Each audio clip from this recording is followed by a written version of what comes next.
Welcome back to my channel learners buddy.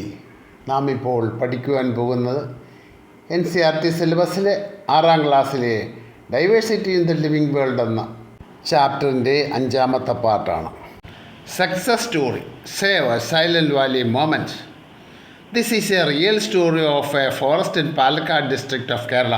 കേരളത്തിലെ പാലക്കാട് ജില്ലയിലെ ഒരു വനത്തിൻ്റെ യഥാർത്ഥമായ കഥയാണിത്. It is about preserving untouched beauty of a moist evergreen forest. ഒരു മോയിസ്റ്റ് എവർഗ്രീൻ ഫോറസ്റ്റാണ് പാലക്കാടുള്ള കന്യകാവനമാണത്. മനുഷ്യൻ അധികം കടന്നു ചെല്ലാത്ത സ്ഥലമാണത്. അതുകൊണ്ടാണ് അതിനെ കന്യകാവനം അല്ലെങ്കിൽ അൺടച്ച്ഡ് ബ്യൂട്ടി എന്ന് പറയുന്നത്. ആ വനത്തിൻ്റെ സംരക്ഷണത്തെ പറ്റിയാണ്. ആ വനത്തിൻ്റെ ജൈവ വൈവിധ്യത്തെ, ബയോഡൈവേഴ്സിറ്റിയെ സംരക്ഷിക്കുന്ന കാര്യത്തെ സംബന്ധിച്ചിട്ടാണ് ഇനിയും നാം പറയുന്നത്.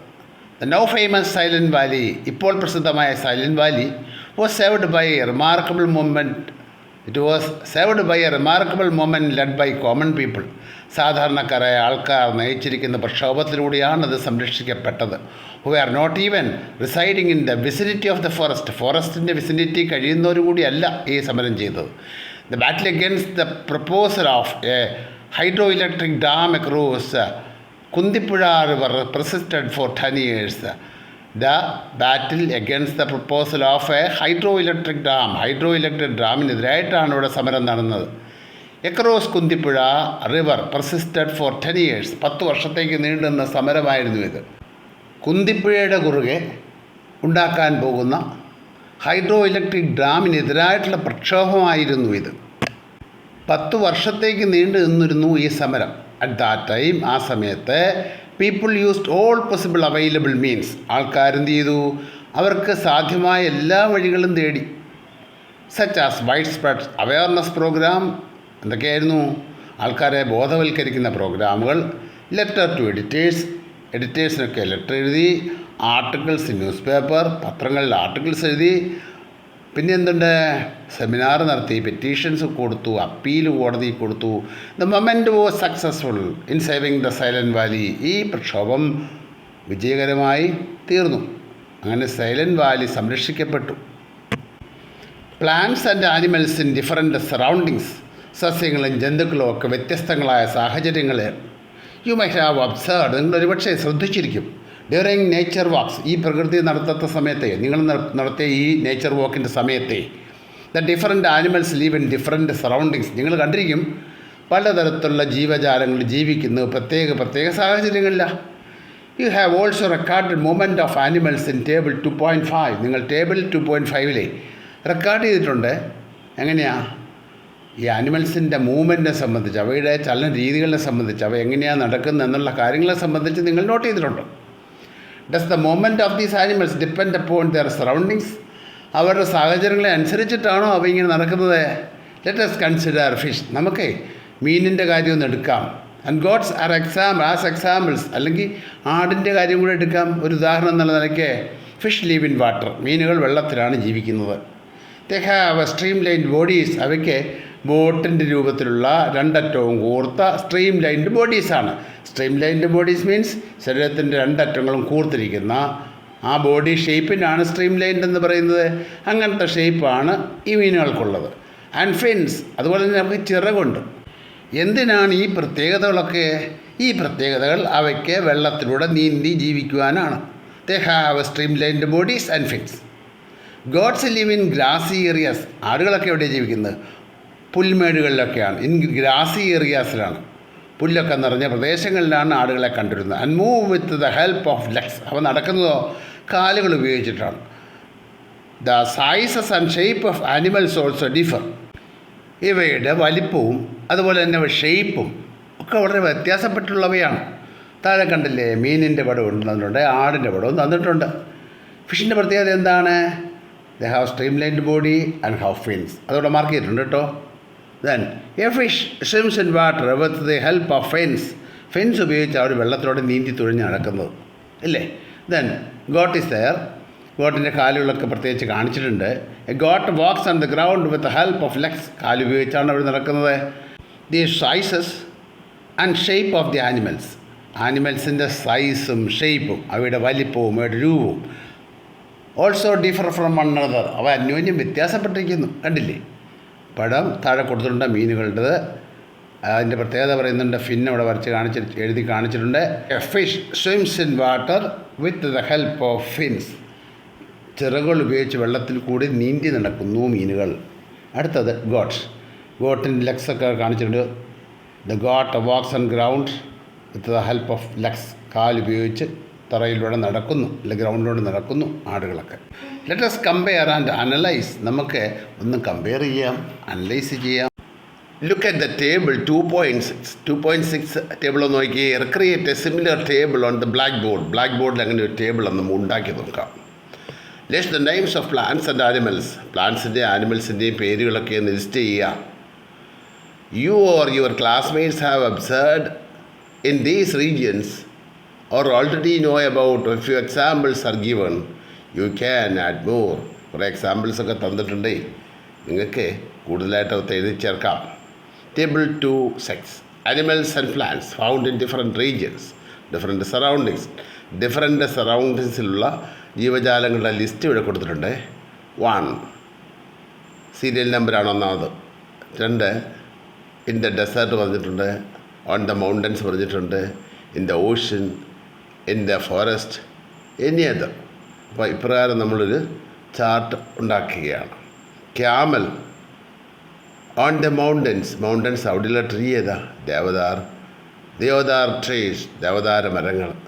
In the ocean fish, in the forest lion, any other എന്ന് പറയുന്നിടത്ത് ഇൻ ദി ഫ്രഷ് വാട്ടർ എന്ന് എഴുതാം. ഇനി നമുക്കൊന്ന് ഫില്ല് ചെയ്ത് നോക്കാം. Table 2.6 serial number 2 in the desert. താഴെ എനിയതറിൻ്റെ സ്ഥാനത്ത് നമുക്ക് വൈപ്പർ എന്ന് എഴുതാം. വൈപ്പർ അതൊരു സ്നേഹിക്കാണ്, അണലി. ഇൻ ദ മൗണ്ടൻസ്, ഒന്ന് എഴുതിക്കുന്നത് ദേവദാരാണ്. രണ്ടാമത് നമുക്ക് മഹാഗണി എഴുതാം. So in the ocean fish, അതിന് താഴെ നമുക്ക് ഷാർക്ക് എഴുതാം. ഇൻ ദ ഫോറസ്റ്റ് ലയൺ ഉണ്ട്, അതിൻ്റെ താഴെ ടൈഗർ എഴുതാം.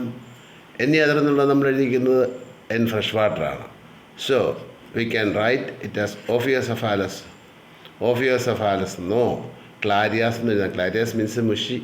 ഇപ്രകാരം ഈ ചാർട്ട് ഫില്ല് ചെയ്ത് കഴിഞ്ഞിട്ട് നമുക്ക് താഴേക്ക് വായിക്കാം. What are the observation regarding the plants and animals found in various regions.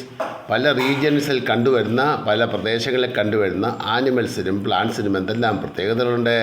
Discuss your observations with your classmates. നിങ്ങളുടെ ക്ലാസ്മേറ്റിനോട് ചേർന്നിട്ട് നിങ്ങൾ ഈ നിരീക്ഷണങ്ങളൊക്കെ ഒന്ന് ചർച്ച ചെയ്യുക.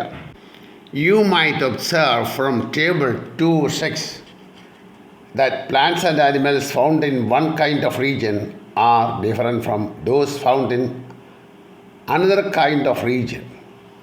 നമുക്ക് ഈ ചാർട്ട് നോക്കിയാൽ മനസ്സിലാകും, ഒരു പ്രദേശത്ത് ജീവിക്കുന്ന ജീവജാലങ്ങൾ അത് മറ്റൊരു സ്ഥലത്ത് ജീവിക്കുന്ന ജീവജാലങ്ങളിൽ നിന്നും വളരെ during A discussion in the class റൂമിലെ ചർച്ചകളുടെ സമയത്ത് അലക്സ് റീകോൾസ് ദാറ്റ്. അലക്സ് ഓർമ്മിപ്പിച്ചു, അവൻ ഓർത്തു.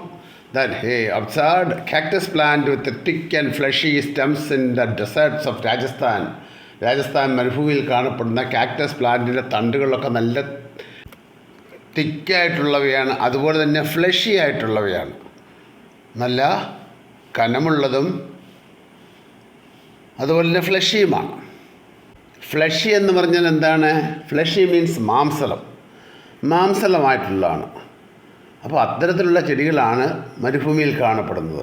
കാരണം അവയ്ക്ക് തണ്ടിൽ വെള്ളത്തെ പിടിച്ചു നിർത്താൻ കഴിയണം. അപ്പം കട്ടി കൂടിയതും ഫ്ലഷി ആയിട്ടുള്ള മാർദ്ദവുമുള്ള തണ്ടുകളോട് കൂടിയവയുമാണ് മരുഭൂമിയിൽ കാണപ്പെടുന്ന കള്ളിമുൾച്ചെടികൾ. മായ എന്താ പറഞ്ഞത്? Maya shares that she saw deodar trees in Himalayas of Himachal പ്രദേശിലെ ഹിമാലയത്തിൻ്റെ പ്രദേശങ്ങളിലൊക്കെ ദിയോദാർ മരങ്ങൾ കണ്ടു, ദേവദാരു മരങ്ങൾ കണ്ടു. These trees are conical in shape. അവ കോണിക്കൽ ഷേപ്പിലുള്ളവയാണ്. And how flexible and sloping branches. അവ ഫ്ലെക്സിബിളാണ്, അതുപോലെ സ്ലോപ്പിംഗ് ബ്രാഞ്ചസ് ആണ്. എന്തുകൊണ്ടാണത്? മഞ്ഞ് താഴേക്ക് പൊഴിയുമ്പോൾ മരക്കൊമ്പുകളിൽ പിടിച്ചു നിൽക്കാതിരിക്കാൻ താഴേക്ക് ഊർന്നിറങ്ങുന്ന പോലെയുള്ള ഇലകളോടുകൂടി വേണം. പോയിൻ്റഡ് ലീവ്സ് ആണ് മിക്കവാറും. അങ്ങനെയുള്ളത് കൊണ്ട് എന്താ ഗുണം? ഇലകളിലൊന്നും വെള്ളമോ ഈ പറയുന്ന മഞ്ഞോ ഒന്നും തങ്ങി നിൽക്കില്ല. അത്തരത്തിൽ കോണിക്കൽ ട്രീസാണ് അവിടെ കാണപ്പെടുന്നത്. Notice that these 2 types of plants found in different regions are different. ഇത്തരത്തിലുള്ള വ്യത്യസ്ത പ്രദേശങ്ങളിൽ കാണപ്പെടുന്ന സസ്യജാലങ്ങളും ജന്തുജാലങ്ങളുമൊക്കെ പരസ്പരം വൈജാത്യമുള്ളവയാണ്. അവയുടെ ശരീരഘടന അതാത് പ്രദേശത്ത് ജീവിക്കാൻ പറ്റുന്ന രീതിയിൽ അനുകൂലനം നേടിയിട്ടുള്ളവയാണ്. Why does the biodiversity of a region vary from that of another? ഒരു പ്രദേശത്തെ ജൈവ വൈവിധ്യങ്ങൾ മറ്റൊരു സ്ഥലത്തുള്ള ജൈവ വൈവിധ്യങ്ങളിൽ നിന്നും വ്യത്യാസമുള്ളവയാണെന്ന് കാണാം. There is very little water available in the desert. മരുഭൂമിയിൽ വെള്ളം തീരെ ഇല്ല, അല്ലെ വളരെ കുറച്ചേ ഉള്ളൂ. A hot desert is typically very hot during the day and very cold at night. ഒരു ഉഷ്ണ മരുഭൂമി പ്രദേശം എന്ന് പറഞ്ഞതേ ഇസ് ടിപ്പിക്കലി വെരി ഹോട്ട്. അത് വളരെ ചൂടുള്ള പ്രദേശമാണ് പകൽ, രാത്രിയിലോ അതികഠിനമായ തണുപ്പുമായിരിക്കും. Therefore, you will find plants and animals of these areas that can tolerate and survive both the hot condition during the day and the cold conditions at night. പകലുള്ള സമയങ്ങളിൽ അതികഠിനമായ ചൂടിനെ താങ്ങാൻ ശേഷിയുള്ളവരും രാത്രിയിലെ അതിഭയങ്കരമായ തണുപ്പിനെ നേരിടാൻ തക്ക കരുത്തുള്ളവരുമായിരിക്കും ഇവിടെ കാണുന്ന സസ്യലതാദികൾ ജന്തുക്കളുമെല്ലാം. The fleshy stems of plants found in the ഡെസേർട്ടിൽ കാണപ്പെടുന്ന ചെടികളുടെ മാംസളമായ തണ്ടുകൾ ക്യാൻ സ്റ്റോർ വാട്ടർ, അവയ്ക്ക് വെള്ളം സൂക്ഷിച്ചു വെക്കാൻ കഴിയും. And help them tolerate the hot conditions in the places and can help them, അവയെ സഹായിക്കുന്നു. അങ്ങനെയാണ് to tolerate the hot condition in the desert in these places. ഇവിടെയുള്ള പ്രദേശങ്ങളിലെ ഹോട്ട് ക്ലൈമറ്റിനെ പ്രതിരോധിക്കാനായിട്ട് ഇവയുടെ മാംസളമായ തണ്ടുകൾക്ക് സാധിക്കുന്നുണ്ട് കേട്ടോ. The mountains in extremely cold regions, അതിഭയങ്കരമായ ശൈത്യമുള്ള പ്രദേശങ്ങളിലെ പർവ്വതങ്ങളെ എക്സ്പീരിയൻസ് ഫ്രീക്വൻ്റ് സ്നോഫോൾ, അവിടെയാണെങ്കിൽ എപ്പോഴും മഞ്ഞിൻ്റെ വീഴ്ചയുണ്ട്. അവിടെയാണെങ്കിലേ എപ്പോഴും മഞ്ഞ് പൊഴിയുന്ന കാലമാണ്, അതതിൻ്റെ പ്രത്യേകത. In order to survive in such conditions, അങ്ങനത്തെ സാഹചര്യങ്ങളിൽ നിലനിൽക്കണമെന്നുണ്ടെങ്കിൽ some of the trees have the ability to let the snow slide off easily. അല്പം പോലും മഞ്ഞ് ഇലയിലോ തണ്ടിലോ പറ്റിപ്പിടിക്കാത്ത രീതിയിൽ താഴേക്ക് ഊർത്തുവിടാൻ കഴിയുന്ന ചായവുള്ള ശാഖകളും ഇലകളുമാണ് ഈ മരങ്ങൾക്കുള്ളത്. The conical shape and sloping branches of Deodar trees enable them to do so easily. അങ്ങനെ അപ്രകാരം മഞ്ഞിനെ താഴേക്ക് ഊർത്ത് വിടാൻ സഹായിക്കുന്ന ഷേപ്പാണ് ദിയോദാർ ട്രീസിനുള്ളത്. കോണിക്കൽ ഷേപ്പാണ്. You must have understood by now that the biodiversity varies from region to region. അപ്പം നിങ്ങൾക്ക് മനസ്സിലായില്ലേ, ഓരോ പ്രദേശങ്ങളിലെ ബയോഡൈവേഴ്സിറ്റി എപ്പോഴും വ്യത്യസ്തങ്ങളാണ്, അന്യോന്യം വ്യത്യസ്തങ്ങളാണ്. ബിക്കോസ് ഓഫ് ഡൈവേഴ്സ് കണ്ടീഷൻ, കാരണം സാഹചര്യങ്ങൾ വ്യത്യസ്തമാണ്. അതുകൊണ്ട് അവിടുത്തെ ജീവജാലങ്ങളുടെ ഡൈവേഴ്സിറ്റിയും വളരെ വിഭിന്നങ്ങളാണ്. ഈ ക്ലാസ് നിങ്ങൾക്കിഷ്ടമായെങ്കിൽ നിങ്ങൾ ലൈക്ക് ചെയ്യുക, ഷെയർ ചെയ്യുക, സബ്സ്ക്രൈബ് ചെയ്യുക.